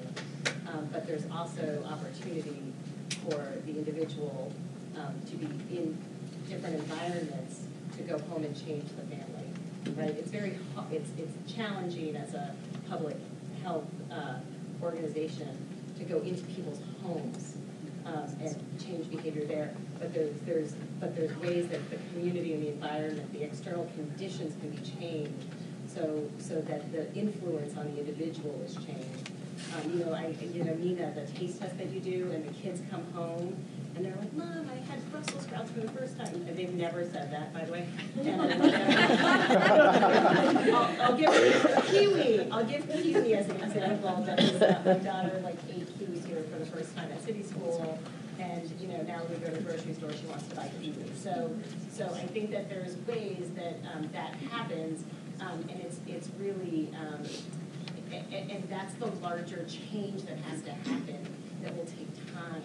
right? And I think the more that we can message in schools, in work sites, and in municipalities and in communities, the more opportunity that families will start doing it together, right? Start walking together and eating healthier and getting their 5 a day. But I think that the messaging really has to come from the whole community. Yeah, and to add to that, I mean, some teachers have gone as far to implement their own classroom policy, kind of ask parents, please send in healthy snacks, and the parents do it. And that way, because they're changing their behavior as well. Yeah, I wasn't being critical. I was just having 5 grandchildren, understanding, like I know my son Mike, Molly in first grade here eats sushi, I don't know how many first graders do. I mean, and then one of my daughters-in-laws from a farm family, and those grandchildren have good habits at home, eating vegetables and so forth. One of my other, it depends on how the parents do the whole thing. It just, as much as we can do. I wasn't being critical. No, I know. I was just suggesting, what can we do to even involve parents more? Because then it'll really impact kids. And I think Jess is right, those letters that come home to families if you're a Rise Vermont classroom, those make a big deal because the kids show them to you and say, oh, we're a gold classroom now, and the kids celebrate it and they come home and tell, they talk about it at home. So, and there's tons more work to be done. So there's a big space and a big need for all of this. I think that's a primary belief of Rise Vermont, right, is you get the community involved and then change happens. And I just also want to mention the principals that have been involved in this. I know Joe's attended a couple meetings, Angela, I think we've met in your school almost every time. So, and just having their involvement in this process was, I didn't thank them earlier, so I want to make sure that they were thanked for their engagement and also openness to this more comprehensive policy, because it is a shift for this organization to have a larger, deeper policy. So it shows the importance and the value of it, I think, and the impact that it could have in the long-term health of our kiddos at the school, or at the schools in this region. I thought one of the very neat parts of this policy is about celebrations and rewards. It's on page 7, it's under number 6. From about line 275, it says that recognizing food allergies and dietary restrictions at the start of the school year, teachers and staff will communicate with parents about appropriate foods. We all talked about, no one's going to tackle somebody at the schoolhouse door who's bringing in a tray of cupcakes, but this is how we start to change the culture, and we talk about when there is a celebration, focus on activities, and if there are foods included in the celebration, to make sure you have healthy choices available. It said should be available. We know this is an area where we need to work on, but it is about that inclusion of all the students and recognizing things like food allergies and dietary restrictions that many students might have. So it might be a little about giving some examples, but I think they were good examples to give about things that we could do. And we can check, these are very objective things we can check ourselves against in a year. How are we doing on this? Actually, I should say that you can check on it. Yeah, I know. She wanted to finish this before she retired. I saw that it said at the start of the school year. I would imagine this would be a good reminder throughout the school year. It would, but a lot of times there's information that goes home in the backpack at the very beginning of the year. This is how we do celebrations. This is how we do classroom activities. So certainly at the minimum, at day right. one. Okay. Midway through the school year, some point. A reminder mid-year might not be bad. Might not be a bad idea. Good point. Anybody else? I saw somewhere in here that there'd be 30 minutes of activity during the school day. I was just looking for It includes before and after school. that's offered to students. Oh, so like if they're participating in sports. Right. Or we have after-school programs in a number of our Buildings. schools. And before-school programs. Okay, so there's two ways we can handle this. I don't know what the will of the board is, but we can warn it for approval at the next meeting, and we'll still have an opportunity then to discuss that at the next meeting, or we can not do anything tonight, discuss it again at the next meeting, and warn it for approval then at the following. What do you guys think? Nina, it's all right. Warn it for approval for the next meeting. Okay. Second. Thank you. Kathy, do we have to waive first reading, and then warn it and have approval at the next meeting, so we don't have to have two? This would be considered the first reading. This is considered This the is first reading. So the next meeting would be second reading and approval. Okay. Any other discussion? Should we have any Go ahead. Should we have any discussion about how to get this information out to as many people as possible between now and the next reading? We usually put it on the website and let folks know that they can put comments right on the website in the policy comment. I'm looking at the policy comment section. What I can do is, we can do something to MRUSD all. And I would ask Jessica, we have almost 40 people on that email list that we could send it out to also. Could you put it in the announcements? Because I know a lot of families get the announcements as well. I was thinking at the high school, but also, putting it out, in a letter format to families at the elementary schools as well. I just think it'd be important to try to get the information out as much as possible so people have the opportunity to weigh in. Or just be informed. Any other discussion? All right, so we have a motion on the floor to warn for approval at the next meeting. All those in favor indicate by saying aye. Aye. Opposed? 8-0. Thank you. Thank you. Thanks, Kath. She's not smiling yet. I am. Big smile.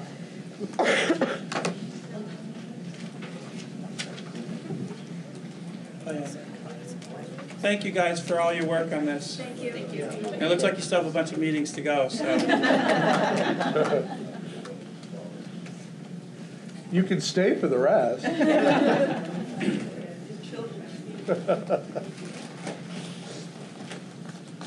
Okay, item 8B, SATEC bid approval for replacing hallway storage units. So we would be looking for a motion from the board to award a contract, award the bid to Donegan Systems for a amount of $24,491.62. That would be the motion. Once you get the motion, Derek can talk about it. Okay. I'll second. Thank you, Steve. Thank you, Nina. Hi, Angela. How are you? Good. I also brought Derek Madden, the SATEC facility manager, in case there are any questions about our bids. So I did, Derek took a nice photo, and actually Kevin and Bill got the on-site. This is what the storage units look like. And I just noticed the word replacing. Are we replacing or adding more? There's some kind of really old ones in there that just need to be taken out. They're not even close to this, so it's an upgrade. Older style of storage units being replaced. I know I've seen something. Yeah, so this will be great. We have these in a few other wings, and this will be very helpful for storage of materials for the teachers. And I don't know if people have seen these, but they compress basically so that they don't take up much space, and then you can access individual units at a time. So it's an efficient way to store things. I wish we could have them in older buildings. Any questions or discussion? Okay, hearing none. All those in favor indicate by saying aye. Aye. Opposed? 8-0. Thank you, Angela, you might as well stay there. Item 8C, bid approval for new walls in A North and South. So we'd be looking for a motion to authorize the award to the contract for the bid to Goslin Construction for $29,517. This is for the noise reduction, which is actually adding walls into the building in SATEC. That would be the motion. Anyone? So moved. Thank you, Nina. Second? Thank you, Sally. Discussion. This is a continuing project that's been going on for how many years now to try and get the noise reduction in that building? So these are for both our first and second grade houses, and the only areas that we do have walls and doors on in those classroom areas are for the 2 preschool classrooms that we've recently added. And so the remainder of the classrooms in the first and second grade wings require the doors and walls because it just gets very noisy in different classrooms when they're doing different projects, and this will help finalize that and make it much more educationally sound. So originally it was built with kind of an open layout. Very open Very classroom open. format. Yes. At the time, everyone thought that was the best way to go. Yeah. Over the years, we've found that it doesn't Not work so so well, much. especially when students have attention issues and they hear something. We've had this teacher in one class ask a question, a student in the other class answers it. We're trying to avoid it. Any questions for us? Anybody have questions? Will this finalize, will this be the last one? We still got more walls to put up. There's only one small area left. Besides this. Yes, yeah. So We'll get We're there. getting very We're getting close there. to the end. Does it not make sense if there's only one small area left to? Most likely, we probably couldn't fit it in this summer's work schedule, so. So that's the only problem. Yeah. Right. In terms of getting people there, you know. Yeah. Getting it all done before school starts. Yeah, Okay. All those in favor indicate by saying aye. Aye. Opposed? 8-0. Thank you. Thank you. Thanks. All right, item 8D, bid approval for 90 laptops for city school. And we would be looking for an approval to award the bid to Gov Connection. And this is for 90 laptops at a price of $378.22 per unit for an amount of $34,039.80. I'll make that motion. Thank you, Jack. I'll second. Thank you, Nina. I have a question. Good. And I'm so non-technical. However, I'm going to ask the question, why the HP Pavilion versus the Chromebooks? Are these for teachers? These are for teachers. Yeah, these Oh, are for they, teachers. okay, That's okay. correct. They need a hard drive. Oh, I was hoping you'd come up with something exotic, which would have gone right over my head. Yeah. Thank you.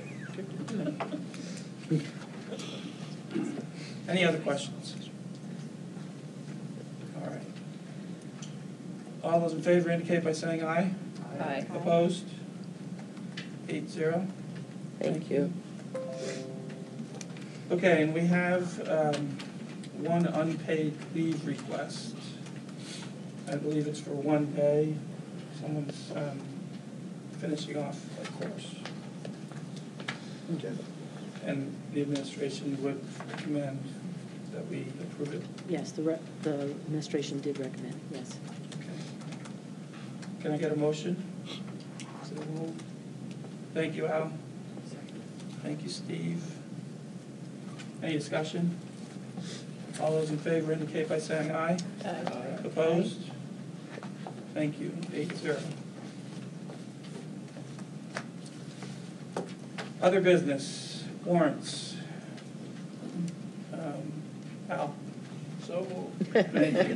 Thank you, Al. Can I get a second? Second. Thank you, Steve. Any discussion about the warrants? All those in favor indicate by saying aye. Aye. Opposed? Thank you, 8-0. Superintendent's report. Just a couple things, folks. You heard Lynn Dickinson last time talk about some issues around the state legislature. I just urge you to, for those who are interested, to keep up on that. The legislature is beginning to move fast now that we're in April. There's already changes around the lead bill. And they're looking at different ways now of funding. It's not worth really talking too much about because it'll probably change again before May, but for those who are interested, it's just important to see that. Same thing around Act 46. Delays. The Senate has one idea about those people who have not merged yet. The legislature has another, the House has another idea. They're speaking to each other at the moment, and so far they're in an impasse. And if that impasse stays, then there's no delay with Act 46. So it's been an interesting process, but it always is every year relative to that. The only other thing I want to mention, as somebody who worked very, very closely with him, and because we are a close-knit community, just the fact that we had a superintendent south of us recently pass away, Ned Kirsch. I don't know how many of you knew him. I know Jack knew him. Top-notch person who really not only helped Franklin West, but was actually very helpful to me and to Maple Run. He was somebody who had been in it quite a while, and I often used him as a sounding board, and just how much we regret and the sadness we have of losing him now. So, and that's it. Thank you. Joan. So you have nice presentations tonight. Thank you. It is really fun to see how excited they get. So it has been really great. So I sent you a report which sort of just gave you some glimpses into our school. It's really hard to write a report twice a year and have any depth to it, but at least you have a glimpse. There's only one thing I do want to point out. You can write one more often than just emails. That's okay.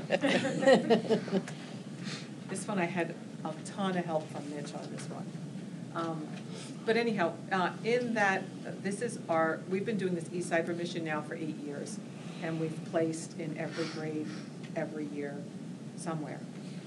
This year is the first time that we not only have placed with our 8th grade team, we have first place, but we also are now at regionals, and they are going to be competing beyond the state, which is a first for them. They would compete in an electronic competition over April break, and then from that it would go to nationals if they win.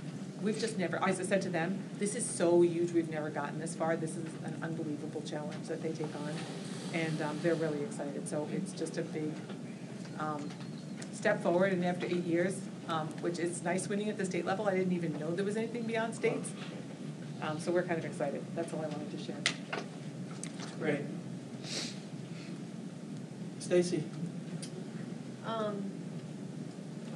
I think I talked to you guys prior to this about how we paired with the NEA and received a grant to do the para-mentoring program. So we have paras that are mentoring, and something that came out of that para-mentoring program was that they asked if we could do a book club.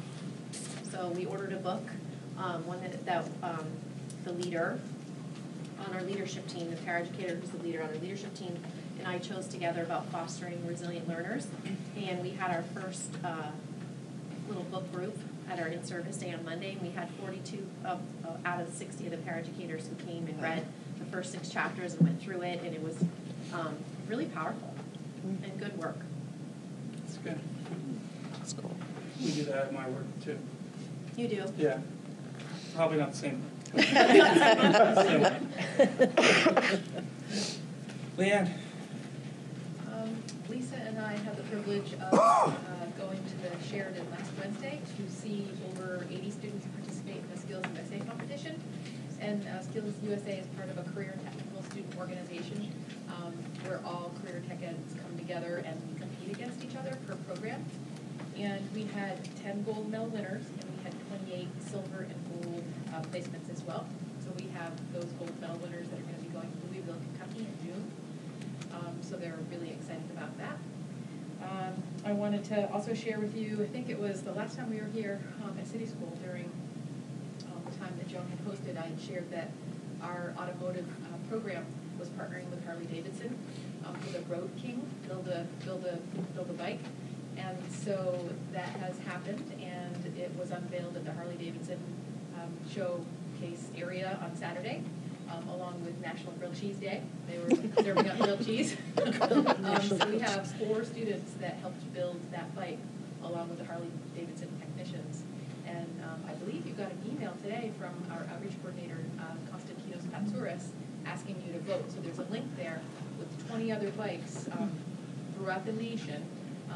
Unfortunately, it's going to be popular vote, so we've got teeny tiny Vermont over here and big old Texas down here. But the name of the bike is the Joker, and our students made the design, and again, they've worked with, creating the seat, to the pipes, to the fenders, so we're very, very proud of them.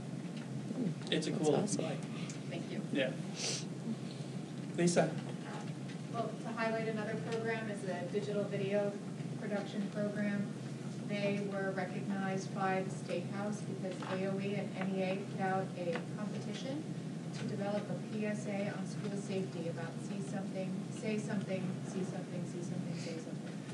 And they created a video and they won 3rd place. So they were recognized by the governor and the president of the NEA at a press conference. And then they also participated in another PSA competition about distracted driving.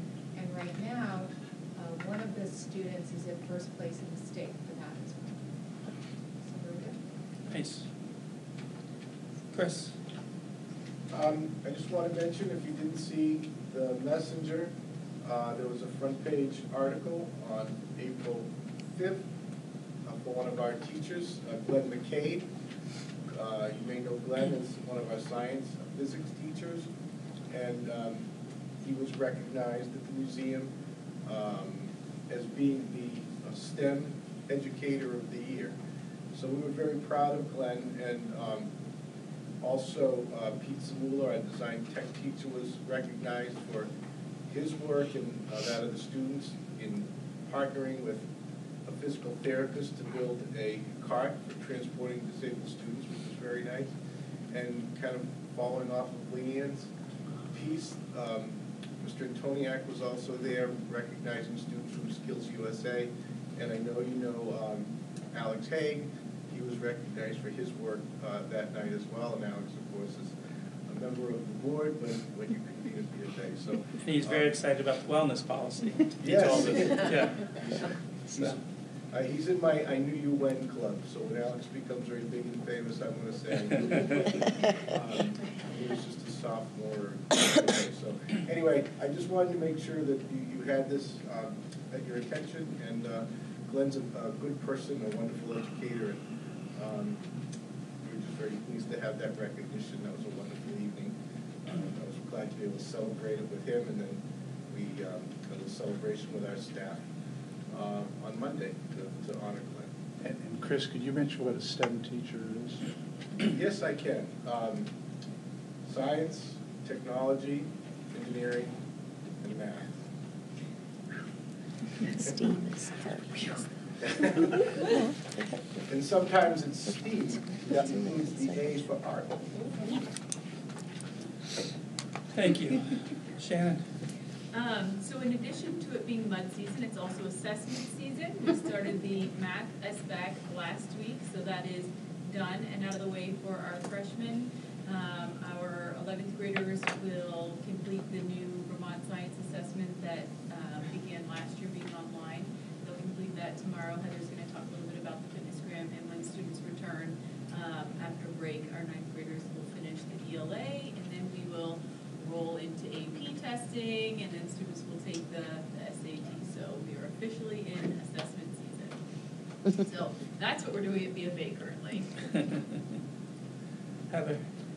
Yeah, so Shannon said we have the fitness grant being administered tomorrow. This is only the second year that it has been given at our school. We're going to be holding it for freshmen at Collins Pearly starting tomorrow morning. It provides data and information on trends in physical fitness. It gives us data on students' physical as well as aerobic fitness. We can use it to draw some information and make changes if needed or improvements upon our physical fitness programs that we have at BFA. It has 5 components. It has the cardiovascular endurance, which is a mile run, muscular endurance, which is a curl sit-up, muscular strength, which is push-ups, flexibility, which is sit and reach, and body composition, which is a measure of height and weight. I have a question. So all the freshmen participate in this. Yes. Is there confidentiality around, students that might not necessarily be as successful in this fitness testing? Yeah, all their results are confidential, and the PE teachers do a really nice job of working with students who don't want to take it in a group setting or they want to do it at a different time. So there's a lot of thought that goes into it and a lot of planning that starts and a lot of accommodations in advance to prepare for it. So students know about it ahead of time and can plan and speak ahead of time to their PE. Who do they talk to? To the PE teachers, or their guidance counselor, health teacher, because they all take health. Most of them take health in their freshman year, so it gets talked about well in advance. So they're aware. They also take it in the 8th grade, so they know that it's coming. So we give the heads up if there's any kids to watch out for, make special accommodations for. But they're given the opportunity to prepare for that, and there's a lot of thought and preparation that goes into the groupings and the matching of pairs with students and teachers well in advance, and all results are confidential. Anybody else? Sean? So in Fairfield, it's all maple syrup all the time right now. Project Sweet Talk is tomorrow. That's our culminating event for our sugaring season, where our 8th graders have been making the maple syrup, our 7th graders are marketing it, the 6th graders are interviewing all the local sugar makers, and the 5th graders are studying the biodiversity of the sugar bush. It's really just an amazing school-based project. But what I've appreciated about Project Sweet Talk this year is how it's really brought the community to Fairfield, our Maple Run community. So we had groups from SATEC who came and took tours of our sugar house. And not only that, they were kind of guinea pigs for our students who were being assessed at the time. So our 8th graders were doing tapping and demonstrating the tapping for the 1st graders who came from SATEC, and their teachers were observing them and assessing them while they were doing that.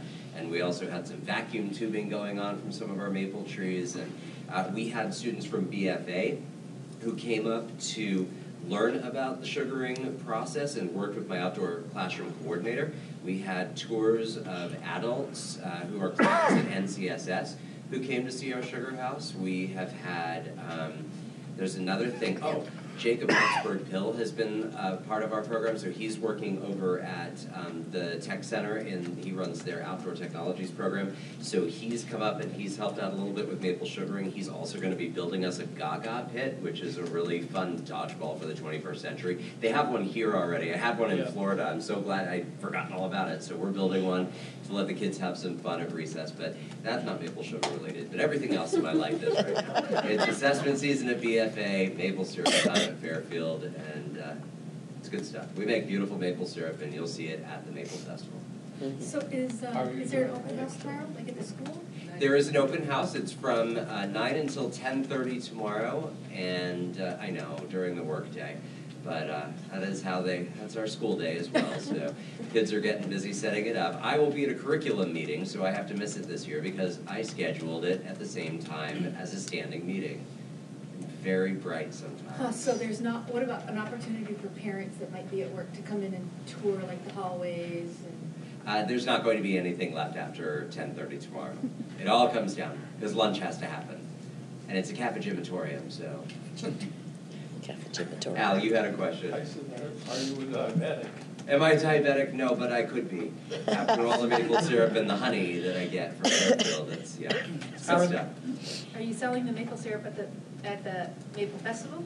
Well, the selling part is always difficult. Our facilities manager, who runs the sugaring operation, is in control of the stock of maple syrup, and I never quite know how much we make. I get my hands on a little bit, but I don't know if they sell it. They do. They always have enough for graduation and to sell to the Abbey to use in our cafeteria. But beyond that, there's not always a whole lot left over, and we didn't produce as long as we could have this year because John got really busy, so we may not have had the output that we normally would. Okay. Now, how are the construction plans coming? They look beautiful. I've handed them back over to Martha and Kevin. I'm kind of waiting to hear what comes next, but they're gorgeous. I should have asked you that too, Chris. How are your construction plans? We haven't started yet. The architect is working on drafting the plans. And Laz. And You gotta stay on Laz. I'll make sure you told me. Yes. And we actually, and Len, our new facilities manager, Len Smith, is going to be a real asset in the process. Len's had experience, I think, in Burlington with construction as well. And we had our meeting, and Laz is running with the plans. He's going to come back with us to meet. One of the actually really good things that came up was that Jacob, who Sean mentioned, actually worked with students, and they've got a design for green space for the construction, and I think it's really exciting what he's been able to put together with the students. So once the construction is concluded, I know that was a concern environmentally and aesthetically, and so he's on top of it, which was really neat. The students and one of our teachers would be able to take the lead in that. So we're expecting as soon as Laz is back with the next steps and some of the permitting, that we'll be rolling. But we did have a follow-up meeting with Martha and several others. I've got one other question for you, Sean. Is there a digital archive of all the stories that the students have gathered about all the maple farmers in Fairfield? So they started doing voice recordings a few years ago. This last year and this year they were doing video recordings. So those do exist somewhere. Now, where they exist, I couldn't tell you because the technology is not always the thing that I know the best. But I know that they're on the website. Cheers, they're on the website. Okay.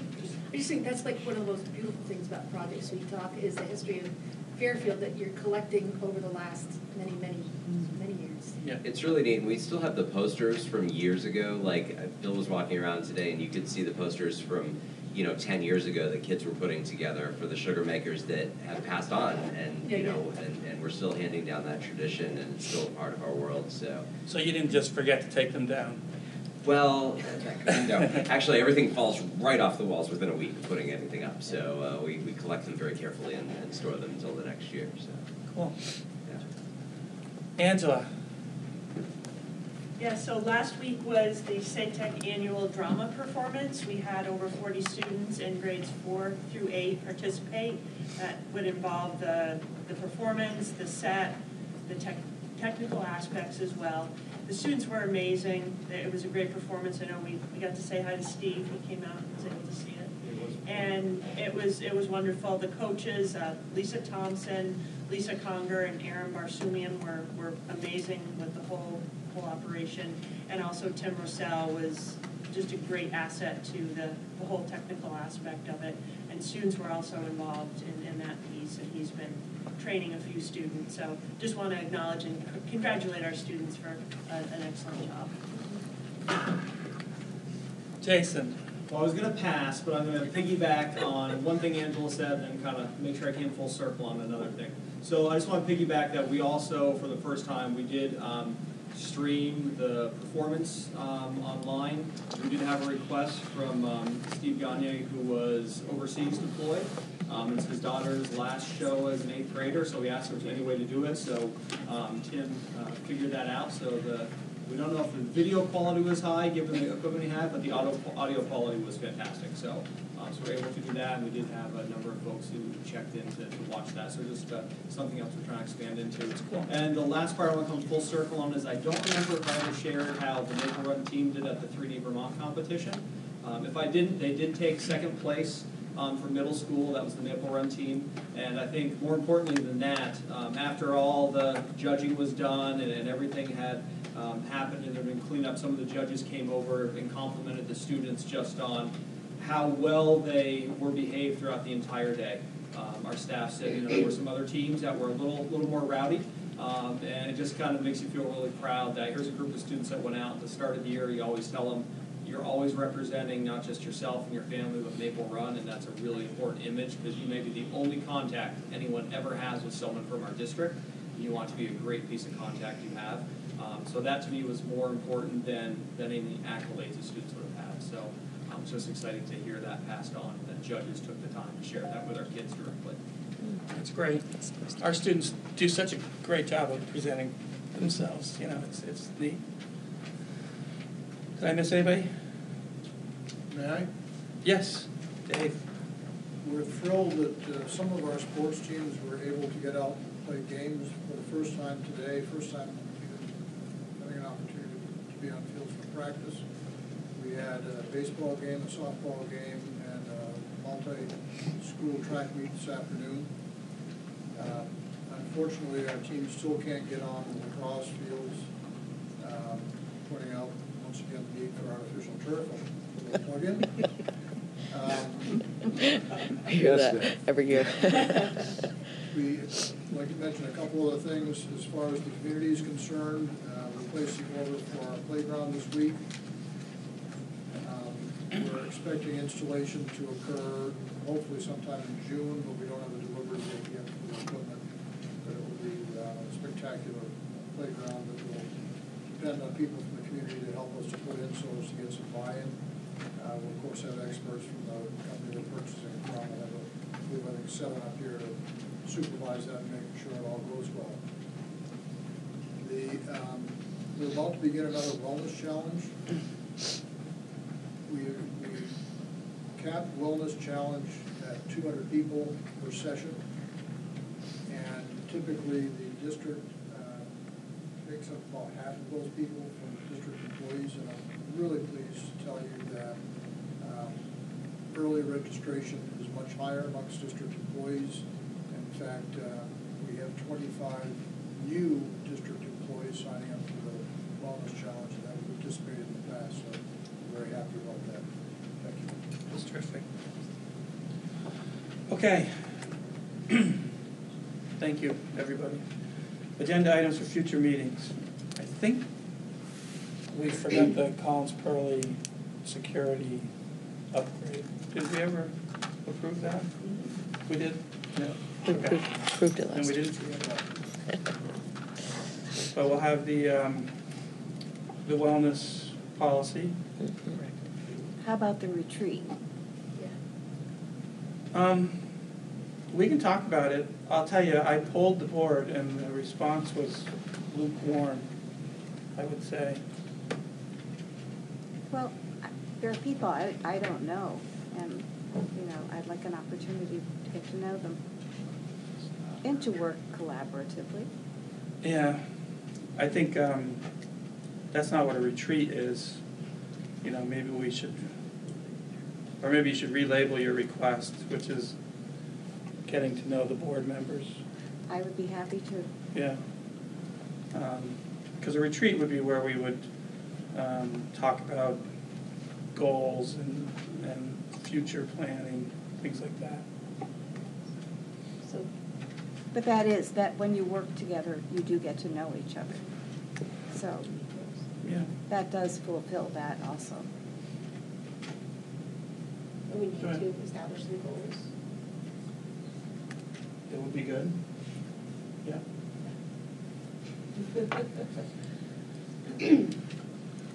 We need some ideas. I did, when I took that webinar, I did just ask, and they said that anytime that they would be willing to send people up to help with facilitation Mhm. of a retreat, whether it be a half day, full day, whatever. But they said no problem. And they would recommend an outside facilitator. Yeah. Yep.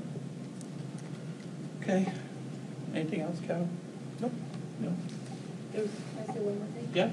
So Kevin, I just went and asked my principal about the education award. We call it the Friend of Education for Sheldon. And so I just wanted you to know, the school, it's just by the schools. They Yep. don't do it by a supervisory union. Yep. So I think it's more, personal. And so she puts it out to staff members to be able to vote for people who, maybe somebody in the community that they worked with that was a volunteer that came in, or whatever the connection was. But it's just called the Friend of Education. Does And she, I'm sorry. It's okay. And we give the award out at the last whole school meeting of the school year, which is in June. Does she have any criteria that is, or is it just open? No, I think she keeps it open, and I think Okay. she puts it out to staff, and then the staff nominate the person, and they give reasons. they give Yep. reasons, they give Okay. evidence. Thank So you. it's more loose. Okay. Okay. Go ahead, Susan. So what's the plan for this kids champion or champion for children or whatever we call it? Are we gonna, Well, from what I heard, the board liked the idea, so Yeah. the next step is we're gonna get together first as administration to come up with, if we do want criteria, and that's on a list of to-dos. And then we'll bring it to the board, and the board will, since it's a board award, they'll talk about it. okay. Assign it to Bill. There you go. So yes, it's on our agenda to do. I'm gonna even suggest it wouldn't necessarily have to be a single person, but maybe even a family, like, there's a family in Fairfield that about always sucks, because both the parents volunteer, so it could even be a team of people that might. Yeah. Ultimately, that's gonna be your decision, because it's your award. We'll give you a starting push, and then we'll get something in place. But I'm glad to see everybody was enthusiastic about it. Jeff, what about our meeting, the policy, I'm going to talk to Kathy. First. Yeah. Yeah. Right. I'm not sure exactly. Okay, there is no executive session, so seeing as we're at the end of our agenda, we are adjourned. Thanks, everybody. Susan, I need to chat with you for a minute.